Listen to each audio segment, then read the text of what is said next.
जय हिंद, वंदे मातरम, जय श्री राम। स्वागत है आप सभी का हमारे YouTube channel Thakur education centre में। चलिए शुरू करते हैं आज का नया टॉपिक, जिसमें हम संपूर्ण भारत के भूगोल के अंतर्गत सर्वश्रेष्ठ 100 क्वेश्चनों को बारीकी से समझेंगे, जो बहुत ही इम्पोर्टेंट हैं, जो आपको प्रत्येक एग्ज़ाम में आपके लिए हेल्पफुल होंगे। तो अगर आप चैनल पर पहली बार हैं तो ईमानदारी से चैनल को सब्सक्राइब अवश्य करें। चलिए शुरू करते हैं। पहला, क्षेत्रफल की दृष्टि से भारत का विश्व में कौन सा स्थान है। मतलब क्षेत्रफल की दृष्टि के मतलब बड़े के हिसाब से बड़ा कौन सा है, तो बड़े के हिसाब से भारत का है 7वां स्थान, मतलब क्षेत्रफल की दृष्टि से। और जनसंख्या की दृष्टि से भारत का विश्व में कौन सा स्थान है, जनसंख्या की दृष्टि से। मतलब क्षेत्रफल की दृष्टि से 7वां है और जनसंख्या की दृष्टि से कौन सा है, दूसरा है। ठीक है, पहले नंबर पे चाइना है, पहले नंबर पे चाइना है जनसंख्या की दृष्टि पे, और क्षेत्रफल की दृष्टि से पहले नंबर पर है रसिया। ठीक है, कौन सा है, रसिया। क्षेत्रफल की दृष्टि से पहले नंबर पर रसिया है और जनसंख्या की दृष्टि से पहले नंबर पर चाइना है। भारत किस गोलार्ध में स्थित है। मतलब जो भारत है वो किस गोलार्ध में स्थित है, कौन से गोलार्ध में स्थित है, उत्तरी पूर्वी गोलार्ध में। ठीक है, कौन से गोलार्ध में, उत्तरी पूर्वी गोलार्ध में स्थित है। अगला, सर्वप्रथम इंडिया शब्द का प्रयोग भारत के लिए किस भाषा में किया। मतलब सबसे पहले जो इंडिया शब्द है वो किस भाषा में, मतलब किस भाषा में प्रयोग किया गया था, तो ये किया गया था ग्रीक भाषा में। किस भाषा में, ग्रीक भाषा में सबसे पहले इंडिया शब्द का प्रयोग किया गया था। अगला समझते हैं, लक्षद्वीप कहाँ स्थित है। जो लक्षद्वीप हमारा केंद्र शासित प्रदेश है वो कहाँ स्थित है, वो अरब सागर में स्थित है। और भारत का दक्षिणी छोर किसे कहते हैं, दक्षिणी छोर है जो, उसे क्या कहा जाता है, उसे कहा जाता है इंदिरा पॉइंट। क्या कहते हैं, इंदिरा पॉइंट कहते हैं दक्षिणी छोर को। अगला समझते हैं, अगला है, कर्क रेखा किन राज्यों से होकर गुजरती है। जो कर्क रेखा है वो किन राज्यों से होकर गुजरती है। मतलब भारत के बीचों बीच से होकर कर्क रेखा गुजरती है, तो वो किन राज्यों से होकर गुजरती है। तो इसमें पहला राजस्थान, गुजरात, मध्य प्रदेश, छत्तीसगढ़, झारखंड, पश्चिम बंगाल, त्रिपुरा और मिजोरम। इसे एक ट्रिक के द्वारा भी याद किया जाता है, मित्र पर गमुछा झार, मित्र पर गमुछा झार। इस ट्रिक से भी इसे हम कर्क रेखा के राज्यों को याद कर सकते हैं। अगला 8 नंबर है, भारत का मानक समय कहाँ से लिया गया है। जो भारत का मानक समय है वो कहाँ से लिया गया है, तो भारत का मानक समय है इलाहाबाद के निकट नैनी नामक स्थान से लिया गया। ठीक है, ध्यान रखेंगे, मिर्ज़ापुर के पास में पड़ता है इलाहाबाद के नैनी नामक गाँव। ठीक है, और मिर्ज़ापुर भी कहीं कहीं आता है तो आप मिर्ज़ापुर भी लगा सकते हैं। इलाहाबाद आए ऑप्शन में तो इलाहाबाद लगा दें। अगला समझते हैं, भारत के पूर्वी समुद्र तट को किस नाम से जाना जाता है। मतलब जो पूर्वी तट है, पूर्वी तट को किस नाम से जाना जाता है, तो पूर्वी तट को जाना जाता है कोरोमंडल तट के नाम से। पूर्वी को मतलब जैसे प्रायद्वीपीय भारत होता है ऐसे, तो ये पूर्वी तट इधर वाला तट है, उसे क्या कहते हैं, उसे कोरोमंडल कहते हैं। कोकण तट कहाँ से कहाँ तक स्थित है। कोकण तट, जो कोकण तट है वो गोवा से दमन तक स्थित है। कहाँ तक, गोवा से दमन तक कोकण तट। ठीक है, ध्यान रखेंगे। अगला समझते हैं, लक्षद्वीप समूह के द्वीपों की उत्पत्ति किसके द्वारा हुई। जो लक्षद्वीप है उसके द्वीपों की उत्पत्ति किसके द्वारा हुई, वो हुई प्रवाल के द्वारा। किसके द्वारा, प्रवाल भित्ति के द्वारा हुई है। न्यूमर द्वीप कहाँ पर स्थित है। न्यूमर द्वीप कहाँ पर स्थित है, ये है बंगाल की खाड़ी में। न्यूमर द्वीप कहाँ स्थित है, बंगाल की खाड़ी में। अगला समझते हैं, अरावली और विंध्य श्रृंखलाओं के बीच कौन सा पठार है। अरावली और विंध्य श्रृंखलाओं के बीच कौन सा है, मालवा का पठार है, अरावली और विंध्य के बीच। अगला, छोटा नागपुर का किसका नाम है। मतलब छोटा नागपुर है वो किसका नाम है, मतलब वो किसका, रांची के पठार का नाम है। किसका नाम है, छोटा नागपुर है, पठार है वो किसका नाम है, रांची के पठार का नाम है छोटा नागपुर। अगला समझते हैं, नेपाल, भूटान एवं चीन की सीमा से मिलने वाला भारतीय राज्य है। मतलब नेपाल से भी मिलता है, भूटान से भी और चीन से भी। मतलब इंटरनेशनल 3 देशों से जो मिलता है वो कौन सा राज्य है? वो अकेला है सिक्किम राज्य, जो तीनों देश की सीमाओं से मिलता है। अगला, 3 तरफ से अंतर्राष्ट्रीय सीमाओं से घिरा भारतीय राज्य है, कौन सा है? त्रिपुरा। मतलब ध्यान भी, त्रिपुरा त्र से मतलब 3 होता है, तो इसे ट्रिक से भी ऐसे याद कर सकते हैं। कौन सा 3 राज्य, मतलब 3 तरफ से बांग्लादेश से घिरा हुआ है, कौन सा राज्य है? वो त्रिपुरा राज्य 3 तरफ से घिरा हुआ है। भारत के पूर्व में कौन सा देश है? मतलब पूर्व की ओर कौन सा देश है? बांग्लादेश है। भारत के पश्चिम में कौन सा देश है? पश्चिम में कौन सा देश है? पाकिस्तान है। पूर्व में बांग्लादेश और पश्चिम में पाकिस्तान। भारत की स्थल सीमा से कौन कौन से देश लगे? मतलब भारत की स्थल सीमा से कौन कौन से लगे हैं? बांग्लादेश, चीन, पाकिस्तान, नेपाल, म्यांमार, भूटान और अफगानिस्तान। ठीक है, ध्यान रखेंगे। और भारत की जल सीमा से मालदीव, श्रीलंका, बांग्लादेश, म्यांमार और पाकिस्तान। ये 5 हैं, 5 लगे हैं। और इधर ये कितने हैं? इधर ये 7 हैं। बांग्लादेश, चीन, पाकिस्तान, नेपाल, म्यांमार, भूटान और अफगानिस्तान। ठीक है, ये 7 लगते हैं। अगला समझते हैं। किस राज्य की समुद्र तट रेखा सबसे लंबी है? सबसे लंबी किसकी है? गुजरात की सबसे लंबी समुद्र तट रेखा है। किस राज्य की समुद्र तट रेखा सबसे छोटी है? तो छोटी किसकी हो? गोवा की। गोवा एक छोटा सा राज्य है जिसमें विधानसभा की सिर्फ 40 सीटें हैं। ठीक है, अगला समझते हैं। भारत की स्थलीय सीमा 15,200 किलोमीटर है, जो सबसे ज़्यादा किस देश की सीमा से लगती है? मतलब जो स्थलीय सीमा है भारत की वो कितनी है? एक प्रश्न बन सकता है कि स्थलीय सीमा कितनी है? 15,200 है। और ये सबसे ज़्यादा किस देश से लगती है? तो वो लगती है बांग्लादेश से। अगला समझते हैं। इंदिरा कॉल किन 3 देशों की त्रिकोणीय सीमा का निर्माण करता है? इंदिरा कॉल है वो त्रिकोणीय सीमा का निर्माण करता है, तो वो भारत, पाकिस्तान और चीन की त्रिकोणीय सीमा का निर्माण करता है इंदिरा कॉल, जो सियाचिन ग्लेशियर में ऊपर की तरफ है। पश्चिमी भाग में हिमालय की श्रेणियों का दक्षिण से उत्तर की ओर सही क्रम क्या है? मतलब पश्चिमी भाग में हिमालय की श्रेणियों का दक्षिण से उत्तर की ओर, दक्षिण से उत्तर की ओर, तो शिवालिक, लघु हिमालय और महान हिमालय। ध्यान रखेंगे, शिवालिक, लघु हिमालय और महान हिमालय। सबसे नवीन पर्वत श्रेणी कौन सी है? शिवालिक है। सबसे नवीन पर्वत श्रेणी शिवालिक। अगला समझते हैं। हिमालय में उत्तर दिशा की ओर से क्रम वाली पर्वत श्रेणी है। मतलब हिमालय में उत्तर दिशा की, उत्तर की तरफ से कौन सी पर्वत श्रेणियाँ हैं क्रम से? तो पहले पीर पंजाल पर्वत श्रेणी, उसके बाद जास्कर पर्वत श्रेणी और लद्दाख पर्वत श्रेणी, उसके बाद काराकोरम पर्वत श्रेणी। ये 5 श्रेणियाँ हैं, 4 श्रेणियाँ हैं। हिमालय में पूर्व से पश्चिम की ओर पर्वत शिखरों का सही क्रम क्या है? सही क्रम क्या है? कंचनजंगा, उसके बाद एवरेस्ट, फिर अन्नपूर्णा, उसके बाद धौलगिरी। ये किधर से किधर की तरफ से? पश्चिम की ओर से। ठीक है, पूर्व से पश्चिम की ओर। अगला समझते हैं। भारत में सबसे प्राचीन पर्वत श्रृंखला, सबसे मतलब पुरानी पर्वत श्रृंखला कौन सी है? तो अरावली सबसे पुरानी पर्वत श्रृंखला है। ध्यान रखेंगे, अरावली सबसे पुरानी पर्वत श्रृंखला है। राज्यों में अरावली श्रेणियाँ स्थित हैं। मतलब कौन से राज्य में स्थित हैं अरावली श्रेणियाँ? तो वो हैं राजस्थान राज्य में अरावली श्रेणियाँ स्थित हैं। अगला समझते हैं। भारतीय प्रायद्वीप की सबसे ऊंची चोटी, मतलब प्रायद्वीपी, प्रायद्वीप मतलब समझते हो जो तीनों, जो समुद्र से 3 तरफ से घिरा होता है उसे हम प्रायद्वीप कहते हैं। तो जो नीचे की तरफ दक्षिण का भाग है उसमें मतलब कौन सी सबसे ऊंची चोटी है? तो सबसे ऊंची चोटी है कौन सी है? अन्नामुड़ी सबसे ऊंची चोटी है। नर्मदा एवं ताप्ती नदियों के मध्य स्थित है। क्या स्थित है? सतपुड़ा श्रेणी। नर्मदा और ताप्ती जो नदियां हैं उनके बीच में सतपुड़ा श्रेणी स्थित है। ठीक है, ध्यान रखेंगे। अगला देखें। कार्डामम पहाड़ी या जिन राज्यों की सीमाओं पर स्थित है वह है केरल और तमिलनाडु। मतलब कार्डामम पहाड़ी कहाँ स्थित है? केरल और तमिलनाडु में। सेबराएँ पहाड़ियाँ कहाँ स्थित हैं? ये भी तमिलनाडु में। सेबराएँ पहाड़ियाँ तमिलनाडु में स्थित हैं। हिमालय की ऊंची चोटी कंचनजंगा कहाँ स्थित है? ये कहाँ स्थित है? नेपाल एवं सिक्किम, मतलब दोनों देशों की सीमाओं से सटी हुई है।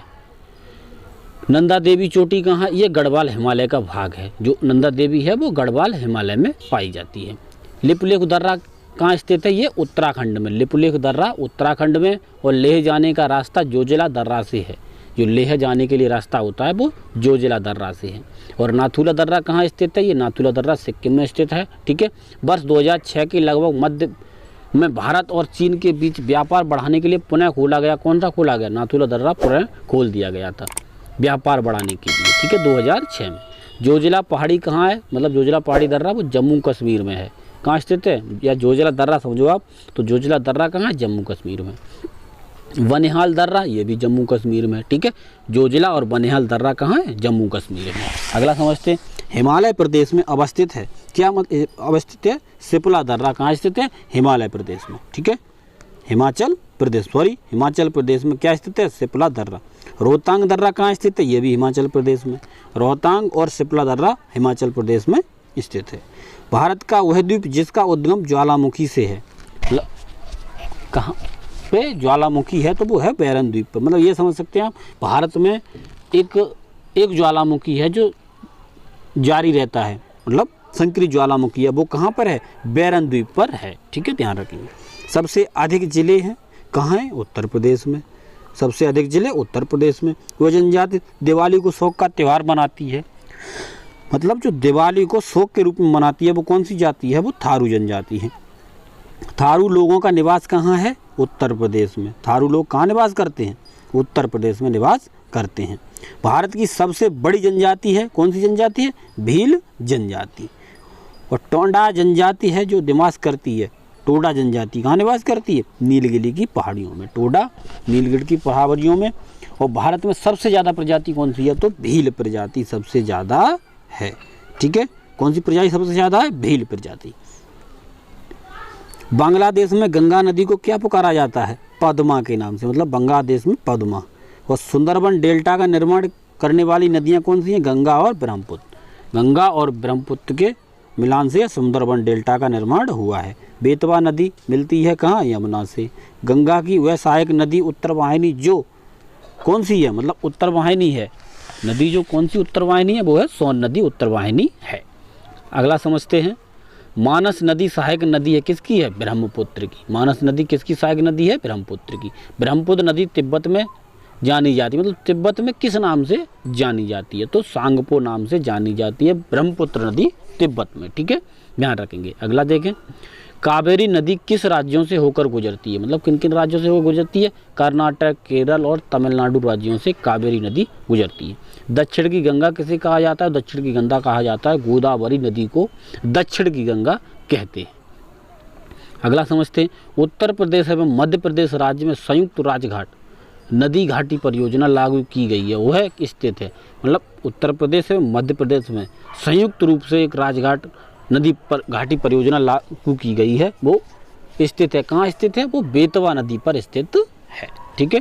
भारत में विश्व का सबसे ऊंचा पुल बनाया जा रहा है, कहाँ बनाया जा रहा है? चेनाब नदी पर। किस नदी पर बनाया जाता है? चेनाब नदी पर बनाया जा रहा है। अगला, भागीरथी नदी के किनारे स्थित शहर है, कौन सा है? उत्तर काशी। लेह अवस्थित है, कहाँ अवस्थित है? सिंधु नदी के दाएं तट पर। लेह कहाँ अवस्थित है? सिंधु नदी के दाएं तट पर।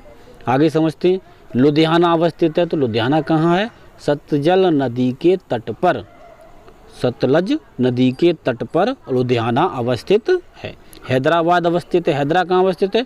मूसी नदी पर। हैदराबाद मूसी नदी पर अवस्थित है। अगला समझते हैं, चिल्का झील स्थित है, जो चिल्का झील कहाँ स्थित है? वो उड़ीसा में। चिल्का झील उड़ीसा में अवस्थित है। लोकटक झील कहाँ अवस्थित है? मणिपुर राज्य में। लोकटक मणिपुर में और चिल्का उड़ीसा में। अगला, वह मिट्टी जो बेसाल्ट लावा के अपक्षय से कारण निर्मित होती है। बेसाल्ट लावा के अपक्षय से निर्मित होती है, वो रेगुर मिट्टी या काली मिट्टी कहते हैं।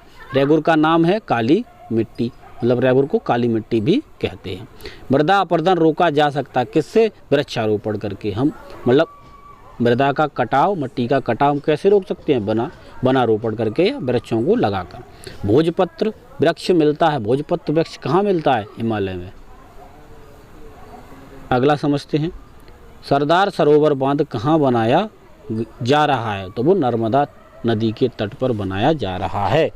भाखड़ा नागल बांध बनाया गया है, कहाँ बनाया गया है? सतलज नदी पर। सतलज नदी पर, ठीक है, सतलज नदी पर भाखड़ा नागल बांध बनाया गया है। नागार्जुन सागर परियोजना अवस्थित है किस पे? कृष्णा नदी पर। मतलब नागार्जुन अर्जुन, अर्जुन कृष्ण से संबंध मिला के आप नागार्जुन परियोजना को कृष्णा नदी पर रिलेट कर सकते हैं। हीराकुंड बांध बनाया गया महानदी पर, ये सबसे बड़ा मतलब सबसे लंबा बांध है कौन सा, हीराकुंड बांध, जो महानदी पर बनाया गया है। अगला, हल्दिया रिफाइनरी अवस्थित है, जो हल्दिया रिफाइनरी कहाँ अवस्थित है, पश्चिम बंगाल में, हल्दिया रिफाइनरी पश्चिम बंगाल। तारापुर परमाणु केंद्र ये कहाँ है, ये महाराष्ट्र में, तारापुर परमाणु केंद्र महाराष्ट्र में। और तीस्ता जल विद्युत परियोजना कहाँ स्थित है, सिक्किम में, तीस्ता जल विद्युत परियोजना सिक्किम में। उत्तर प्रदेश में रानी लक्ष्मीबाई बांध परियोजना कहाँ निर्मित है, बेतवा नदी पर, रानी लक्ष्मीबाई बांध परियोजना कहाँ स्थित है, बेतवा नदी पर, और कहाँ है, उत्तर प्रदेश में। दुलहस्ती हाइड्रो पावर स्टेशन अवस्थित है कहाँ है, चिनाब नदी पर। तिलैया बांध अवस्थित है, तिलैया बांध कहाँ अवस्थित है, बराकर नदी पर, झारखंड में, तिलैया बांध झारखंड में बराकर नदी पर स्थित है। ठीक है, आगे समझते हैं, अभी 20 क्वेश्चन और हैं। रबी की फसल की बुआई होती है, रबी की बुआई फसल कब होती है, अक्टूबर और नवंबर में, रबी की फसल की बुआई अक्टूबर और नवंबर में होती है। रबी की फसल है सरसों, मसूर, चना, गेहूँ आदि, मतलब जो सरसों वगैरह बोई जाती है, मसूर, चना, ये सभी रबी की फसलें हैं। राज 3077 एक प्रजाति किसकी है, गेहूँ की। और पूसा सिंधु गंगा एक प्रजाति है, ये भी किसकी है, गेहूँ की। पूसा और राज 3077 ये प्रजाति दोनों गेहूँ की प्रजातियाँ हैं। यूपी 308 एक प्रजाति है, किसकी है, ये भी गेहूँ की है, 308 प्रजाति। गेहूँ कर फसल का रोग है, मतलब गेहूँ में कौन सा फसल, गेहूँ में कौन सा रोग लगता है, तो रस्ट का रोग गेहूँ में लग जाता है। ठीक है, आगे श्वेत क्रांति संबंधित है, श्वेत क्रांति किससे संबंधित है, श्वेत मतलब सफ़ेद, तो सफ़ेद क्या होता है, दूध होता है, श्वेत क्रांति दुग्ध से संबंधित है। राष्ट्रीय डेयरी शोध संस्थान कहाँ स्थित है, ये करनाल में स्थित है। डेयरी शोध संस्थान कहाँ है, करनाल में स्थित है, करनाल हरियाणा में। भारत में वर्तमान समय कुल कितने टाइगर रिजर्व हैं, तो टाइगर रिजर्व कितने हैं, 53 भारत में। अभी भारत का 53वां टाइगर रिजर्व कौन सा है, तो छत्तीसगढ़ में स्थित गुरु घासीदास राष्ट्रीय उद्यान जो है वो अभी 53वां टाइगर रिजर्व बनाया गया है, फिलहाल में जल्दी में ही बनाया गया है। ठीक है, अगला समझते, काजीरंगा राष्ट्रीय उद्यान किसके लिए प्रसिद्ध है, ये गैंडे के लिए प्रसिद्ध है, काजीरंगा जो असम में है। भारत में समुद्री गाय किसके बायो रिजर्व क्षेत्र में पाई जाती है, जो समुद्री गाय है वो कहाँ पाई जाती है, मन्नार की खाड़ी में रिजर्व क्षेत्र में पाई जाती है। अगला, गंगा डेल्टा के मैंग्रोव वनों को क्या कहा जाता है, गंगा डेल्टा के मैंग्रोव वनों को कहते हैं हम सुंदरवन। ठीक है, क्या कहते हैं, सुंदरवन। हरियाणा में सुविख्यात पक्षी विहार कौन सा है, तो सुल्तानपुर, हरियाणा में सुल्तानपुर पक्षी विहार है। दो नदियों के बीच उपजाऊ भूमि को क्या कहते हैं, दोआब कहते हैं, मतलब दो नदियों के बीच की जो उपजाऊ भूमि होती है उसको दोआब कहते हैं। भारतीय प्रायद्वीप की सबसे लंबी नदी कौन सी है, मतलब प्रायद्वीप की, मतलब नीचे की, भारत हमने बताया नीचे की तरफ जो भारत है, ऐसे जो नीचे वाला भारत है उसमें सबसे लंबी नदी कौन सी है, तो वो गोदावरी है, और इसको दक्षिण भारत की गंगा भी कहते हैं। अगला समझते हैं 97, जादूगोड़ा का संबंध किससे है, तो जादूगोड़ों की खाने हैं उनमें किसका होता है, यूरेनियम निकलता है, यूरेनियम का खनन होता है। पश्चिम बंगाल में रानीगंज किससे संबंधित है, ये कोयले के क्षेत्र के लिए संबंधित है, रानीगंज कोयले के लिए संबंधित है। ठीक है, अगला समझते हैं, भारत के किस राज्य को चीनी का कटोरा कहते हैं, चीनी का कटोरा किसे कहा जाता है, उत्तर प्रदेश को, उत्तर प्रदेश में सबसे ज़्यादा गन्ना होता है। भारत में कृषि को दुष्प्रभावित करने वाला मौसम का सबसे महत्वपूर्ण तत्व कौन सा है, मतलब सबसे ज़्यादा कृषि को कौन सी आपदा प्रभावित करती है, तो वृष्टि, मतलब ओला जो होते हैं, ओले गिरने से सबसे ज़्यादा फसल प्रभावित होती है। तो अगर आपको वीडियो अच्छी लगी हो तो आप चैनल को सब्सक्राइब करें, बेल आइकन को ऑल प्रेस करें, जिससे आने वाली हमारी समस्त वीडियो का नोटिफिकेशन आपको मिले सबसे पहले। तो मिलते हैं नेक्स्ट वीडियो में, तब तक के लिए जय हिंद, वंदे मातरम, जय श्री राम।